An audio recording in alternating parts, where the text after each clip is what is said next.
ચતુર વેપારીઓ। એક ગામમાં કેટલાક વેપારીઓ રહેતા હતા। એમને માલ વેચવા જુદા જુદા સ્થળે જવું પડતું।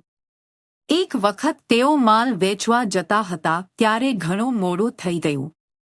એમને રાતના અંધારામાં જંગલમાંથી પસાર થવું પડ્યું। કેટલાક લૂંટારાઓએ એમનો માલ લૂંટી લીધો। વેપારીઓ બહાદુર અને ચતુર હતા। એમણે એક યુક્તિ કરી। એમણે લૂંટારાઓને કહ્યું કે તેઓ ઘણા સારા કલાકાર છે। તેઓ એક સરસ નાટક કરીને એમનું મનોરંજન કરશે। લૂંટારાઓ નાટક જોવા બેસી ગયા। વેપારીઓએ નાટક શરૂ કર્યું।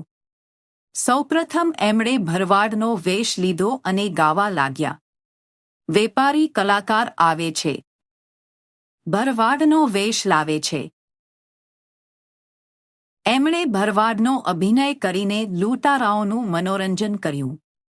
પછી એમણે સુથાર, મોચી, લુહારવી ના અભિનય કરીને લૂંટારાઓનું મનોરંજન કર્યું। લૂંટારાઓ મોજમાં આવી વેપારીઓ સાથે નાચવા ગાવા લાગ્યા। પછી વેપારીઓએ ચોરપોલીસનું નાટક શરૂ કર્યું। કેટલાક વેપારીઓ ચોરલૂંટારા બન્યા અને કેટલાક પોલીસ બન્યા।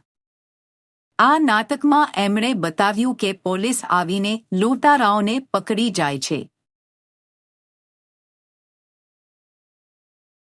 વેપારી કલાકારો ગાવા લાગ્યા। વેપારી કલાકાર આવે છે, ચોરનો વેશ લાવે છે। જલ્દી દોડો ભાઈ જલ્દી દોડો, જઈ પોલીસને જાણ કરો। કેટલાક વેપારીઓ શહેરમાં ગયા અને અસલી પોલીસને લૂંટારાઓ વિશે જાણ કરી। અસલી પોલીસ વેપારીઓની સાથે જયા નાટક થતું હતું એ જગ્યાએ આવ્યા। હવે વેપારી કલાકારો ગાવા લાગ્યા। વેપારી કલાકાર આવે છે, પોલીસનો વેશ લાવે છે।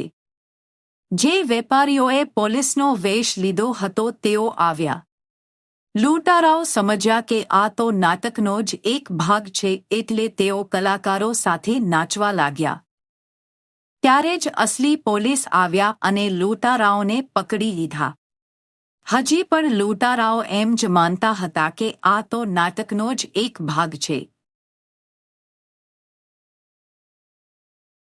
પોલીસ લૂંટારાઓને જેલમાં લઈ ગયા અને વેપારીઓને એમનો માલ પાછો મળી ગયો। આમ બહાદુર અને ચતુર વેપારીઓએ એમનો માલ પાછો મેળવ્યો અને લૂંટારાઓને પણ પકડાવી દીધા। આપણે ગમે તેવી ખરાબ પરિસ્થિતિમાં, જેમ કે અહીં વેપારીઓ લૂંટાઈ ગયા, પણ ગભરાવું ન જોઈએ। આપણે બહાદુરીથી પરિસ્થિતિનો સામનો કરવો જોઈએ અને ચતુરાઈપૂર્વક સાચા નિર્ણય લેવા જોઈએ।